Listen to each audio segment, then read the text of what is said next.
You're listening to Entrepreneur's Enigma, a podcast about the ups and downs of the entrepreneurial journey.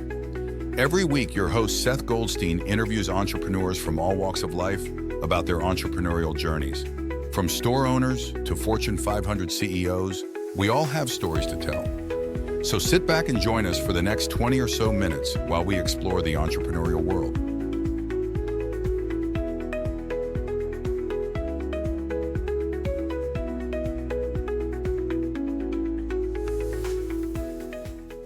Hey everybody, welcome to another edition of the Entrepreneurs and Enigma podcast. I am, as always, your host with the most, Seth from Goldstein Media and Podcast Mastery. Today I have a good buddy of mine, Sam Sethi. So it's Seth with an I. Hey, there we go.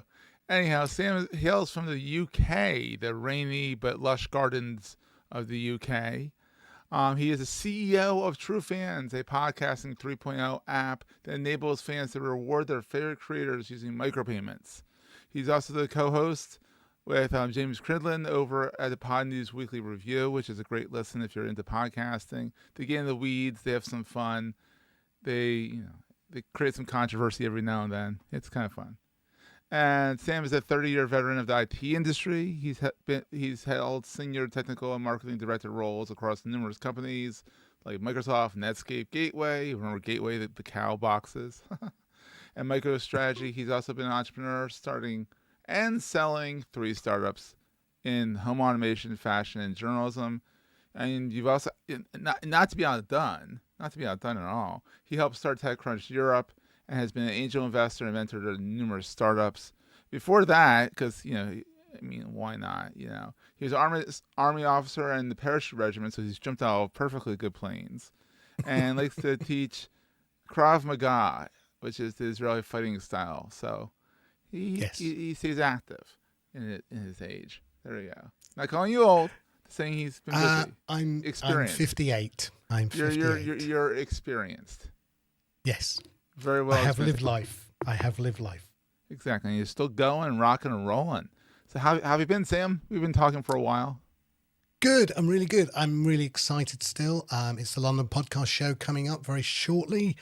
And, obviously with TrueFans, Seth, yes. I pretty much roll out a new feature on a daily basis. Daily basis is almost like an hourly basis with you.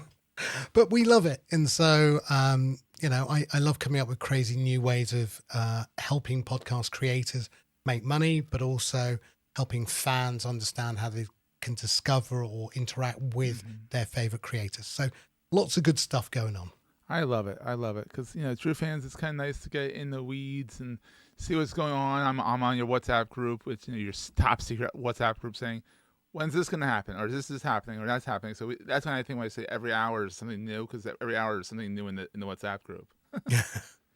Yeah, I like to keep you informed. I like to keep you on your toes. Oh, you can definitely keep me on my toes. I love it. It's a fun app. It's a great way to send a few bucks to your favorite creators and say, hey, look, I like that. Send a comment with some money attached to it. It's neat. So how did this all get started? You did corporate, you've done the military, so you've done. Yeah. So you've worked for the man and worked for the man, like the man. Yes. You worked for the government there. How did you find your way into entrepreneurship? I got bored of corporate, really. If I'm honest, I probably became unemployable as corporate. I think I was known as a maverick. Realistically, I had more ideas and wanted to go faster and further than my corporate jobs would allow me to do. And that often means that you need to get out on your own, become an entrepreneur and do your own thing, because, you can talk the big talk, but you're in a corporate environment. That's fine. It's safe. You've got a safety net of a salary. Yeah. Walk the walk, get out, put your money where your mouth is, literally, and build what you think is going to be the next big thing. And guess what? People either will believe you because you would succeed and achieve it, or they will tell you what a failure you are because you didn't get to where you should have done. And therefore, shut up and don't talk about it. Or dust off and kind of keep going. Yeah, because failure is only a failure. Yeah. Failure is only a failure if you give up on being an entrepreneur. And you give up on innovating and iterating and all that stuff. I'm always very big on that, fail fast, but failing is not failure. No, and I've had 3 successes so far. TrueFans, we don't know. I mean, I've had 1 failure, and you live and learn by these things, right? What did I do right? What did I do wrong? There is no great divine inspiration. It is hard work. It's sweat, blood, and tears. Yeah. And sometimes there is a bit of serendipity, which is the luck of the gods, right? Sometimes you meet someone who tells you something, or you meet a person who connects you with somebody else. So success is not a linear line. It is a very much a up and down line, zigzag, and up, a down, lot of left, luck. right. Yeah. Yeah. You've had some luck, yeah. So you've done home automation, fashion, journalism in your startups. You're Yes. helping other entrepreneurs with some money when you can, which is nice. So thank you for paying it forward and kind of helping people discover their journey as well. So what did you like about the corporate world versus the entrepreneur world? I mean, because we can say the entrepreneur world is so much better, but it isn't always. It's not always sunny on the other side. No, I mean, look, when you start out in the corporate world, you are at the bottom of the pyramid and you're very much a foot soldier, right? Do what you do and get told and report back to the bosses. And So like as the you military, grow, but as you grow, you hope that your knowledge, your experience becomes more valuable, certainly reflects in your salary, in your business title. You go from manager to director to VP to whatever title that you're given. Yeah. And that company gives you actually really weirdly some personal kudos or cachet in the market.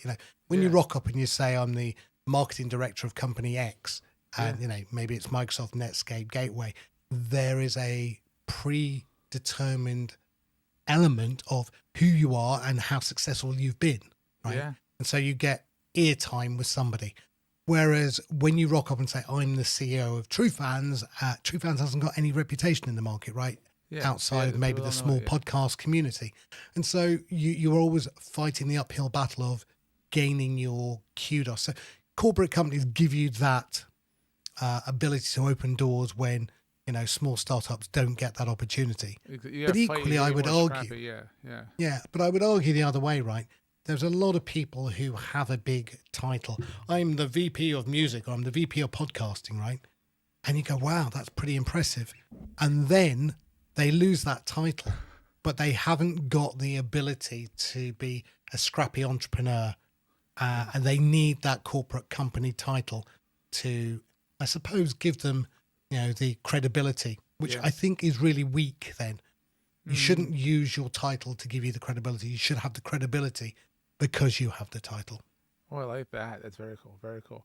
So, as you're developing TrueFans, which is your latest endeavor, how'd you come up with this whole TrueFans idea? I mean, obviously people are struggling in the podcast industry to make money, but what was the impetus for TrueFans? So I had a radio station called River Radio. I was producing 40 live shows a week. Oh, that's all. Yeah.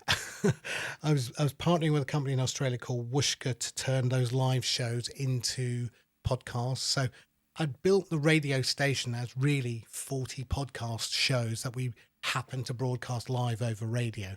That's the way that it worked. Mm-hmm. Now, at that time, Adam Curry, Dave Jones had just started the Podcasting 2.0 namespace.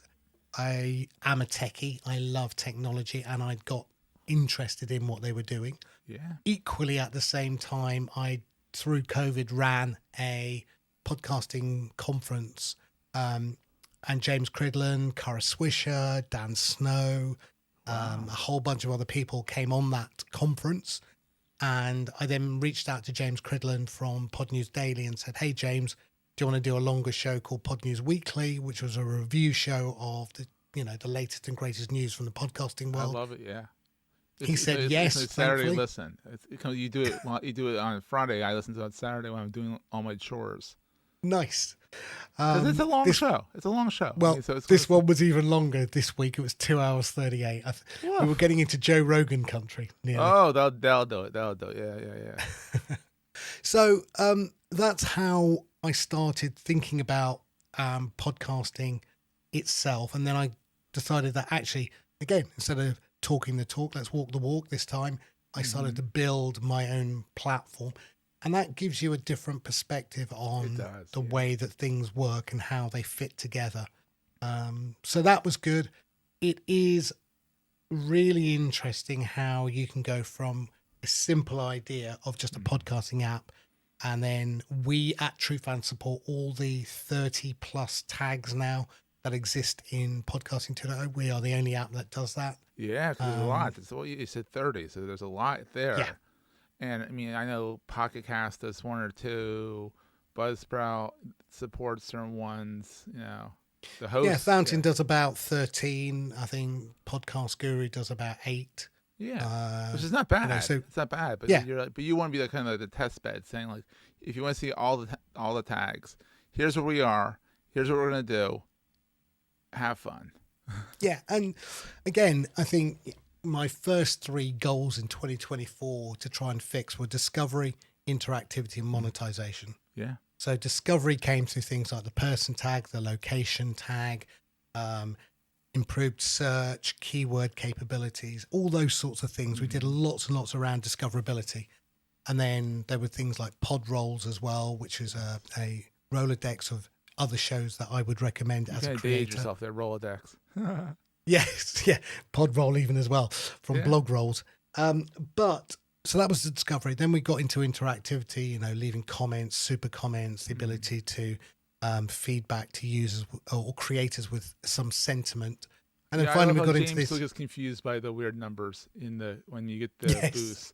He's like, "Why is it a weird number?" You're like, "Because it's fiat currency, not the Web3 currency." And he's like, "Oh." But then next episode he forgets again. He's like, "What?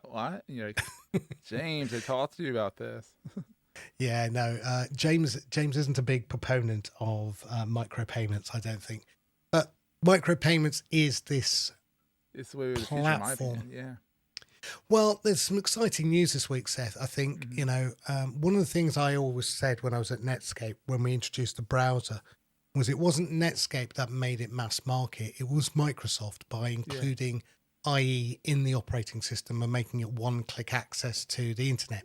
Yeah. And I think that's how the non-geeks got to get to the web. The geeks, like you and I, probably got an AOL disk. We plugged it into our desktop because it probably wasn't a laptop, and we put the TCP/IP in, and then we got to this crappy web page. We went, "We're on the internet! Yay!" Yeah, exactly. After all this work, we've got here finally, and then it would be a slow dial-up connection. Beep, boop, boop. Yeah. But you know, when Microsoft included the TCP/IP in the operating system and the browser as part of the operating system, your mum and dad could then click one button and access the internet. And that's how you got it to mainstream. So this week, X, or Twitter as some people still call it, have announced that they are giving all their users wallets and micropayments. Oh, that is being done. Whatever you say about Twitter, X, whatever you think about that, it's still a big dog in the system. And if they're doing something like that, they're making it mainstream. Yeah. Or more mainstream. And I don't think it'll ever be mainstream, but it's making it more mainstream. Well, I think it's step one towards making it mainstream, because I think, you know, look, if you cast your mind back to when the browser was first announced, right? I remember having to explain to people, what is a URL? What is HTTP? What is a browser even? What is, a search now engine? it's second nature. Yeah. Yeah. And so in the same way, I think when we say, what's your wallet address? How many micropayments do you want to pay? How many sats? People aren't going to, question it. It'll be second term knowledge. It'll be just something that you understand. Look, if I wanted to get your email address, right, I'd say, "Hey, Seth, what's your email address?" You read it out to me. I type it into my email client, and I don't have to understand the magic of how IMAP4 how it works, but yeah. No. And in the same way, you will have a wallet with some money in it, and you'll ask for my wallet address, and you'll send me the money, and it'll magically peer-to-peer appear in my wallet. Yeah. That's how we'll understand it. The technical complexity of how it got there over the Lightning Network and blah, blah, blah, blah, blah. Nobody other than us geeks needs to know how that works. And even some of the geeks don't. That's the thing. Yeah. The only people that are running the systems need to understand how point A goes to point B. And so it's sort of wild. Yeah. And you incorporate that in TrueFans, which is really neat. And, and then people can also have a wallet there. which is how I'm doing. I have a wallet in TrueFans, and I'm able to say, all right, I'll put $10 in, and when I like something, it's like 10 sats, which is like a Satoshis, which to get really in the weeds is a micro payment of a Bitcoin, like micro to the 10th degree of a Bitcoin. And then, it gets sent to them saying, hey, here's 20 cents, here's my comment, boom. And 20 cents is nothing to laugh at. It's still saying, like, I put my money where my mouth is. I think I appreciate you. I usually put $1 behind things because I'm like, it's easier just to say. And so, like, what you did is that you're saying, look, if you don't want to think in sats, you want to think in these weird number thingies, do 33 cents, do 34 cents, do it in fiat currency, your fiat currency, which is even neater. We're going to take a quick break, hear from our sponsors, and get right back to the show. And so if I want to send Sam $1 for his podcast, I can say it's $1. It'll get converted into sats. And I think even on your side, you'll see in dollars if you want to see it in dollars. So you can understand what you're getting, which is neat. Yeah, we you have been around with me in the space when it's been growing. And about a year ago, the conversation was so geeky and complex. It's which wallet, and then how many sats, and this and that, and what lightning address, and it was all too geeky. So what TrueFans did was, you sign up, we give you a wallet. You don't have to find a wallet. It's a bit like Microsoft will give you the browser. You don't have to go and find another browser. We'll put some money into your wallet to begin with, because when you onboard, we give you some learning tasks and we give you some money. Yeah. And then we teach you how to make your first heart with a payment, or maybe your first comment with a payment, or maybe stream with a payment. So as you learn, it's kind of neat, because you gamify it. Like, I'll get 20 cents for this. I'll get 20 cents for this, or whatever the hell that means. It's still, hey, I'm getting some value for value here.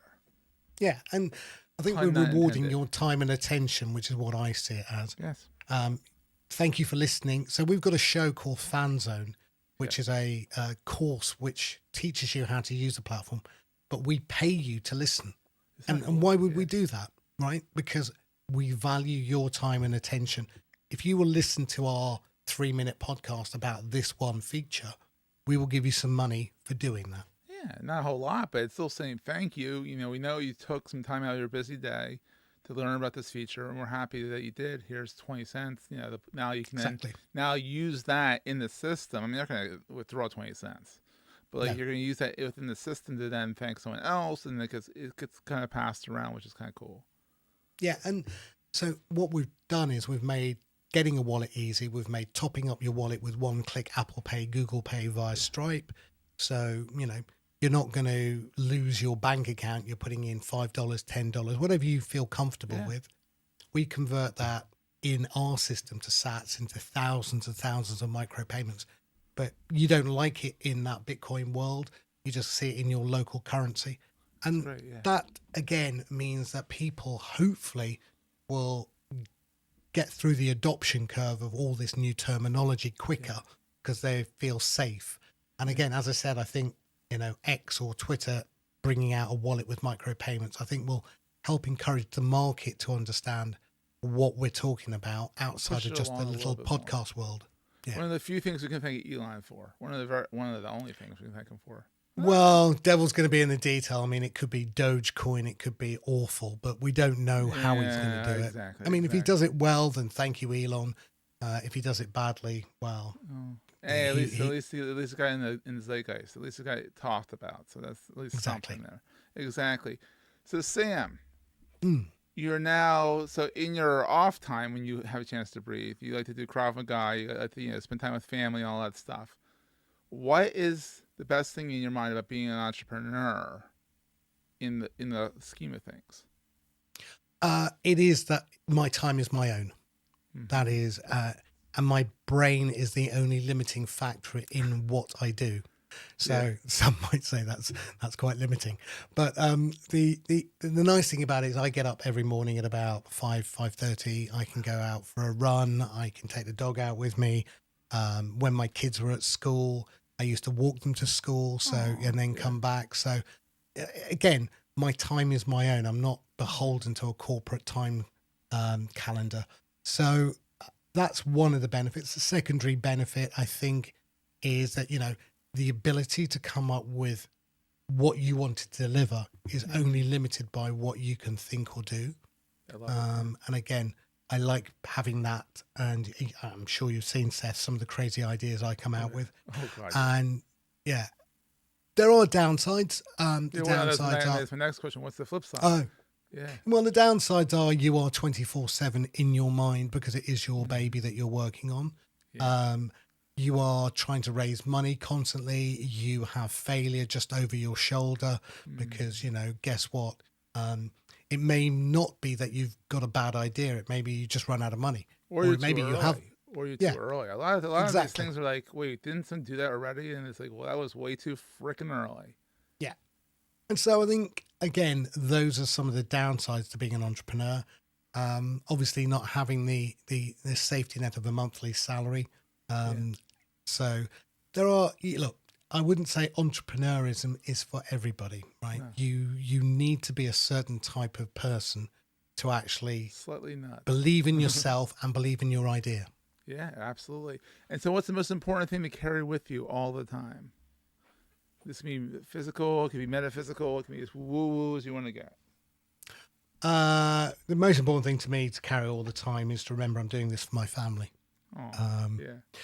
I've got two beautiful girls and an amazing wife, and I don't do this for fame or fortune. I do this for being able to support my family and have the fun in the risk. process. Yeah, but the risk I take has to be balanced, right? It can't be myopic where I just do some crazy thing because I feel like it, and to the detriment of my family. So, I've got both the girls, one's through uni, one's going through uni. We have to fund that. We have a house, we have daily expenses. So no pressure. Yeah. All the gray hair. Yeah. Yeah, look at it. But the thing is that, that is the risk and reward. If I get it right, the reward is immense and it's mine.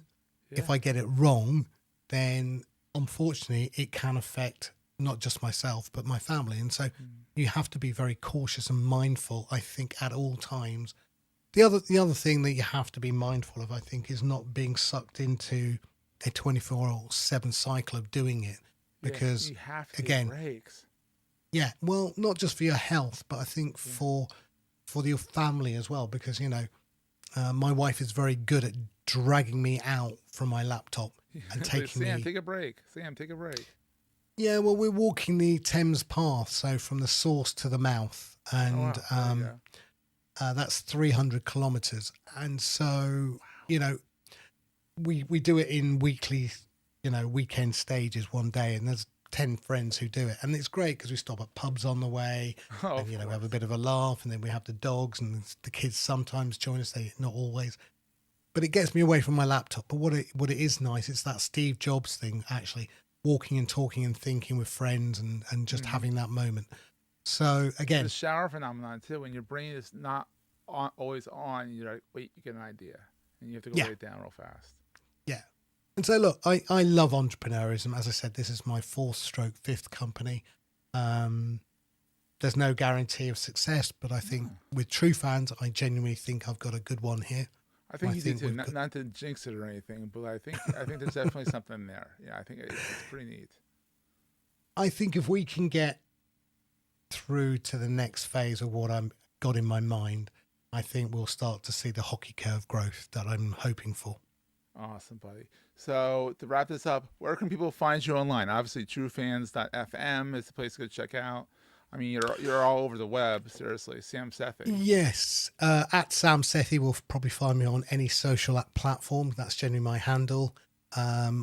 Weirdly, though, and I don't know what it's like for you, Seth, I'm finding I'm spending less and less on social. So I don't really post on X anymore, Facebook, Insta. I'm not really on those.